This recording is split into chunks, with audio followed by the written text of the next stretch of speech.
Assalamualaikum warahmatullahi wabarakatuh. Berita Uronyo. Akibat hana engkut di laut selama sepekannya, kondisi di Pelabuhan Perikanan Nusantara ID semua dari bengah di pelabuhan yang hana aktivitas sapu. Jino kita dengar laporan langsung bak lokasi Pelabuhan Perikanan Nusantara ID.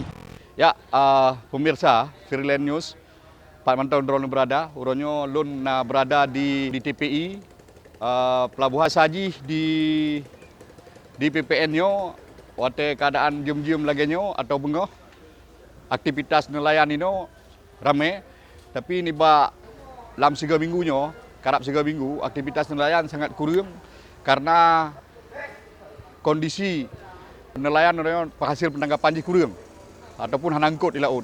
Aktivitas pun bak DPI-nyo terlihat uronyo hana sepi dan bahkan halnya akan berlangsung ke 3 minggu lebih. Pemirsa Freelance, bahwa saji kondisinya adalah kondisi karena kondisi laut yang hana bersahabat dengan para nelayan. Maksudnya berombak ataupun membakat cuaca yang hana gak di laut. Keadaan di laut mubakat. Jadi ingkut asai ini labu, hanji labu. Mangin di laut, bot le ka lepah kan. Tapi ingkut hanji kerja. Tadi nak trip kal lagi. Nah, keadaan 2 bulan kalau lagi mana selama habis raya. Oh, leh raya haji keno. Leh raya haji keno.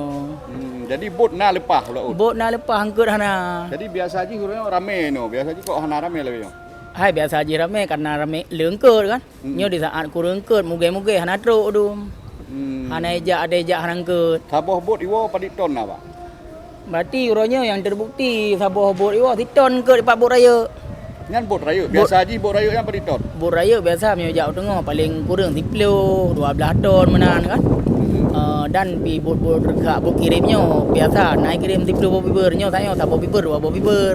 Dan melaki ba Allah semoga usaha nelayan di Pelabuhan Perikanan Nusantara ID bila engkut dan ekonomi masyarakat meningkat sehingga harga engkut pinak murah. Ilyas Ismail, Freelance News, Aceh Timur.